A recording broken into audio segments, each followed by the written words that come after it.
आ जाइए हमारी next class में। आपको बता देते हैं नंबर सिस्टम में आपको पॉइंट वाला हमने टर्मिनेटिव नहीं बताया था, तो इसमें आज कुछ बचेगा नहीं। पॉइंट वाले में किस तरह हम उसको सिंपल भिन्न में बदल सकते हैं, पी बाई क्यू के रूप में बदल सकते हैं, मान ज्ञात कर सकते हैं। ग्रुप डी में इस तरह से क्वेश्चन पूछे जा रहे हैं, आप भी साथ में बने रहिए। तो देरी नहीं करेंगे, सभी क्वेश्चन को साथ में रखते हैं। देखिए पहला क्वेश्चन है क्या, पहला क्वेश्चन लिखा है 0.222। इसी को क्या लिख सकते हैं आप, इसी को कह सकते हैं 0.2 पे बार, इस तरह लिखा जा सकता है। या फिर क्वेश्चन इस तरह पूछेगा, या तो पूछेगा 0.2 पे बार है, इसको पी वाई क्यू के रूप में लिखिए, पी वाई क्यू के रूप में लिखिए। तो आपको सबसे पहले क्या करना है, आपको लिखना है यहाँ 2, एक अंक मतलब 2 पे ही, सिर्फ अकेला 2 पे ही बार है, इसलिए एक बार 9 लिखेंगे। जितने अंक पे बार लगा होगा उतनी बार 2 लिखा जाएगा। जैसे यहाँ देखिए, इसको आप लिख सकते हैं 2 पे रिपीट हो रहा है, आप इसको लिख सकते हैं 0.52, इस पे बार लिख सकते हैं। अब ये 2 अंक पे हैं तो इसको लिख सकते हैं 52 बटा में 2 बार 9। ठीक, आप समझ पाए। अब से अगर छोटा हो रहा है तो काट कर छोटा कर लेंगे। 3 एकम 3, 3 चौक को 12 होता है। ठीक है, 3 एकम 3, 3 चौक को 12। ठीक है, सही काटा हमने। 3 एकम 3 बचा 2 नहीं कट रहा है, तो यही क्या हो जाएगा, हमारा आंसर हो जाएगा। ठीक, अब आइए यहाँ पे, ये इसको इस तरह लिख सकते हैं 0.21 पे बार, और अगर 3 बार है तब भी कोई दिक्कत नहीं है। इसको क्या कर सकते हैं, 3 2 1 बटा में 3 बार 9। ठीक है, ये आंसर हो गया। इसको भी इस तरह कर सकते हैं, देखो कैसे लिख सकते हैं 0.3211 इस पे बार। अगर इस तरह है तो लिखेंगे 32 11 बटे में 4 बार 9, ये आपका आंसर। अगर मतलब यहाँ पे संख्याएं कट रही हैं, छोटी हो सकती हैं, तो छोटा करिए। ठीक है, इसको क्या कर लेंगे, यहाँ देखो लिखा है 0.42, 2 पे बार हो जाएगा। क्यों, क्योंकि 2 की रिपीटेशन है, सिर्फ 2 क्या है, बार बार रिपीट हो रहा है। देखिए यहाँ पे 2 बार बार रिपीट हो रहा है, 4 रिपीट नहीं हो रहा है, इसलिए 0.4 और 2 जिस पे रिपीट हो रहा है उस पर बार लगा देंगे। तो इसको इस तरह सॉल्व करेंगे डियर फ्रेंड्स। ये लिखा है 42, तो लिखेंगे 42। क्यों, क्योंकि इस पे बार नहीं है, इसलिए पूरी संख्या लेते हैं और जिस पे बार है उसको क्या कर देंगे, घटा देंगे। 2 पे बार है 2 घटा देंगे, सिर्फ 2 पे बार है इसलिए एक बार 9 लिखेंगे। ठीक है, अब यहाँ हुआ 40 बटा 9। इस तरह से क्वेश्चन आपका क्या हो जाएगा, सॉल्व, इस तरह के क्वेश्चंस। ठीक है, अब देखते हैं दूसरे तरह के क्वेश्चन।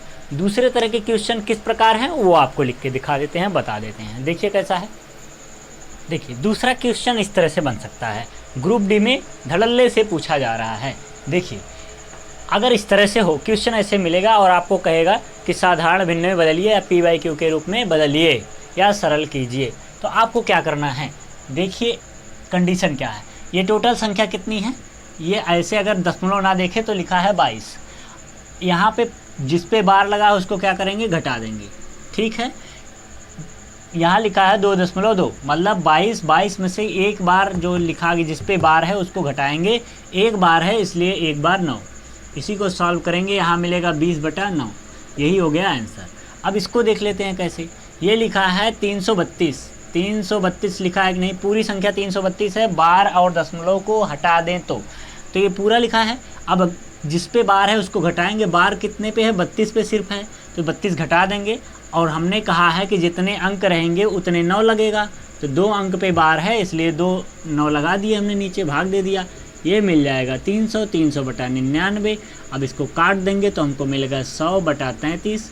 ठीक है, ये हो गया आपका आंसर। अब क्या करेंगे, अब देखिए यहाँ पे है, यहाँ 3 3 4 2, और इसमें से घटाएंगे कितना, जिस पे बार है 3 4 2 पे बार है, 3 संख्याओं पे बार है इसलिए 3 बार क्या लिखेंगे, 9। अब जब हम घटाएंगे तो हमको मिलेगा 3000। ठीक है, 3000, हाँ 3000, और हमको मिलेगा 999। अब काट देंगे तो हमको मिलेगा 1000 और बटा में 3 3 3, ये हो जाएगा आंसर। अब इस संख्या को देखिए, इस संख्या कितना लिखा है 526, और घटाना कितना पड़ेगा, जिस पे बार है सिर्फ वही घटेगा, जिस पे बार है सिर्फ वही घटेगा। तो 6 पे बार है तो 6 घटेगा, और एक ही संख्या पे बार है इसलिए 9 से सिर्फ डिवाइड होगा, एक बार 9 से डिवाइड होगा। अब इसको घटाएंगे तो 520 हो जाएगा और बटा 9 बचा, ये हो गया आपका आंसर। आप ध्यान रखिए, अगर कटता है तो काट देंगे, नहीं कटता है तो कोई बात नहीं। यहाँ लिखा गया है 8291। ठीक, इसमें से घटाना कितना है 9, 1 मतलब 91, 2 संख्या पे है इसलिए 2 9 लिखेंगे पूरी संख्या और घटाएंगे उसमें से वही जो उस पर बार है और लिखेंगे नीचे जो भाग देंगे उसी को सिर्फ जितने पे बार है। मतलब 1 संख्या पे बार है तो 9, 2 संख्या पे बार है तो 99, 3 संख्या पे बार है तो 99, 9 ऐसे लिखते जाएंगे। तो यहाँ मिला 8200 और बटा 99। ठीक, ये हो गया आंसर। अगर कटता है तो काट दीजिए, कट रहा है शायद, नहीं कट रहा है आप काट सकते हैं। ठीक है, अब यहाँ पे आते हैं, हो गया 2 2 1 1 1, इसमें से घटा देंगे 1 1 1 और 3 बार है इसलिए यहाँ लिखेंगे 9 9। ठीक, आप समझ पा रहे हैं शायद, और समझ पा रहे हैं तो बहुत ही बेहतर है अगर आप समझ पा रहे हो तो। ठीक है, 3 बार है, ठीक, बिल्कुल इस तरह से आपको क्वेश्चंस मिलेंगे और आपको क्या करना होगा, सॉल्व करना होगा। ये पूछे जा रहे हैं क्या, ग्रुप डी में बहुत ही क्वेश्चंस आ रहे हैं। ये सब बातें हुई P/Q के रूप में, टर्मिनेटिव। अब थोड़ी सी बात समझा दिया जाए, यही पूछे जाएंगे। किसी के मन में कोई विचार आएगा, जैसे जो विचार आपके मन में आ सकते हैं उस बात को हम यहाँ रखते हैं कि जैसे आपके मन में आ गया हो, आपके मन में आ गया हो कि सर अगर लिखा है 0.21356 ऐसे जा रहा हो तो ऐसे क्या हो जाएगा, तो हम आपको बताएं कि ऐसे होने के बाद आप कोई निश्चित मान इसका नहीं निकाल सकते हैं कि वह P/Q के रूप में लिखा जा सके। देखिए यहाँ पे लिखा गया था 2 फिर 1 फिर 3 फिर 5 फिर 6 फिर 8, मतलब अगली संख्या क्या आएगी ये हमको पता नहीं है। लेकिन जब हम यहाँ लिखते थे 2 2 2 2 2 तो हमको ये पता था कि अंततः 2 के बाद जो अगली संख्या आएगी वो भी 2 होगी, फिर अगली संख्या फिर 2 होगी, फिर अगली संख्या 2 होगी। मतलब हमको ये ऑलरेडी पता है कि अगली संख्या क्या आने वाली है, इसलिए इसको क्या कर सकते हैं, फाइंड आउट किया जा सकता है, जबकि इसको फाइंड आउट नहीं किया जा सकता है। बस इतनी सी डिफरेंस है और कोई डिफरेंस नहीं है। ठीक है, इसको कहेंगे अशांत दशमलव, ठीक है, और इसको कहेंगे शांत दशमलव। ठीक है, ये हुआ अशांत दशमलव, ये हो गया शांत दशमलव। तो शांत दशमलव को हम टर्मिनेट करके क्या उसका मान निकाल सकते हैं, जबकि अशांत दशमलव में ऐसी कोई प्रक्रिया संभव नहीं है। आप बात समझ पाए होंगे। अगर बात समझ पाए हैं तो बहुत ही अच्छा है, सेशन में बने रहिए। हमारे चैनल का नाम है शून्य से शिखर तक। आप जुड़ेंगे, आपको बेहतर कंटेंट दिया जाएगा। ये हमारा क्या है, नंबर सिस्टम का एक पार्ट है। हमने नंबर सिस्टम की 13 क्लासें ले चुके हैं, ये 14वीं क्लास है। 13 क्लास में आप जाके पीछे के सभी चीज़ें पढ़ सकते हैं।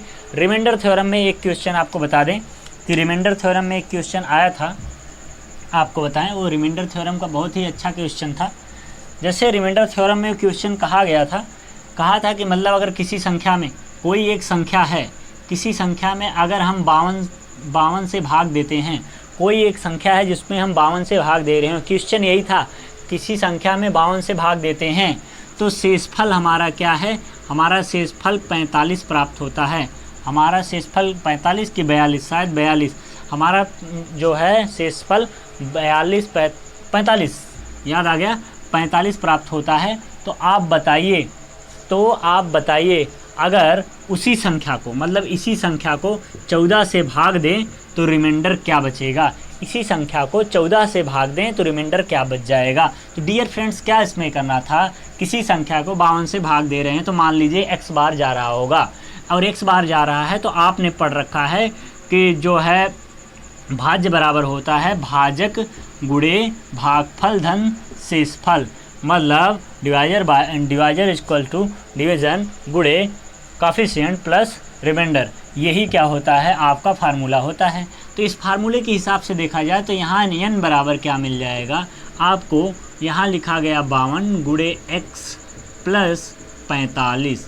अब कहता है इसी संख्या को, अब उसी संख्या को, मतलब ये जो संख्या दी गई है इसी को अगर 14 से भाग दिया जाए, मतलब इस संख्या को अगर 14 से भाग दें तो शेष क्या बचेगा, ऐसे क्वेश्चन था। तो हम आपको बता दें, यहाँ आप इसको लिख सकते हैं 52x/14 और प्लस लगा सकते हैं यहाँ 45/14। ठीक, अब देखिए 45/14 और 52/14, हमेशा ये ध्यान रखिए कि ये जो संख्या होगी वो 14 से हमेशा क्या होगी, विभाज्य होगी। ऐसी कंडीशंस होती हैं।